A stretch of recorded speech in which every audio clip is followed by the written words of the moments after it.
പിതാവിന്റെയും പുത്രന്റെയും പരിശുദ്ധാത്മാവിന്റെ നാമത്തിൽ ആമേൻ. വിശുദ്ധ മത്തായി എഴുതിയ സുവിശേഷം 11-ാം അധ്യായം 11 മുതൽ 15 വരെയുള്ള തിരുവചനങ്ങൾ.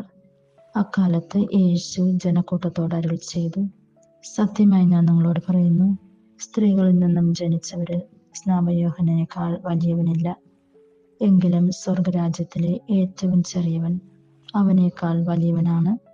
സ്നാപയോഹന്നാന്റെ നാളുകൾ മുതൽ ഇന്ന് വരെ സ്വർഗരാജ്യം ബലപ്രഭവത്തിന് വിഷയമായിരിക്കുന്നു.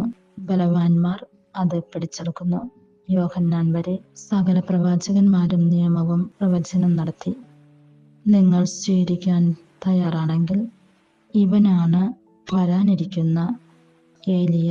ചെവിയുള്ളവൻ കേൾക്കട്ടെ. ഈ വചനഭാഗത്തിലൂടെ യേശു നമ്മെ ഓർമ്മപ്പെടുത്തുന്നത് സ്നാപയോഹന്നാൻ യേശുവിന് വേണ്ടി വഴിയൊരുക്കാനായിട്ട് വന്ന പ്രവാചകനാണ്. സ്നാപയോഹന്നാൻ യേശു ആരാണെന്ന് ഈ ലോകത്തിൽ വെളിപ്പെടുത്തി കൊടുക്കുന്നു. ഇതാ ദൈവത്തിന്റെ കുഞ്ഞാട് എന്നാണ് സ്നാപയോഹന്നാൻ യേശുവിനെ കുറിച്ച് പറയുന്നത്. യേശു സ്നാപയോഹനേക്കാൾ എത്രയോ വലിയവനാണ്. ദൈവമാണ് യേശു.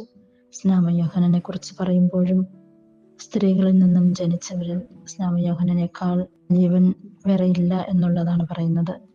സ്നാപയോഹന്നാൻ യേശുവിന് വേണ്ടി വഴിയൊരുക്കിയതുപോലെ നമ്മൾക്കും നമ്മുടെ ചിന്തകളിലൂടെയും വാക്കുകളിലൂടെയും പ്രവർത്തനങ്ങളിലൂടെയും യേശുവിന് വഴിയൊരുക്കാം.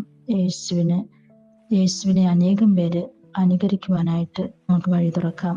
അങ്ങനെ അവർക്കും സ്വർഗരാജ്യം ലഭിക്കുന്നതിന് വേണ്ടി നമ്മൾക്കിടയാക്കാം. അതിനായിട്ടുള്ള കൃപാവരങ്ങൾ പിതാവായ ദൈവം നമ്മൾക്ക് ഓരോരുത്തർക്കും നൽകട്ടെ എന്ന് പ്രാർത്ഥിക്കുന്നു.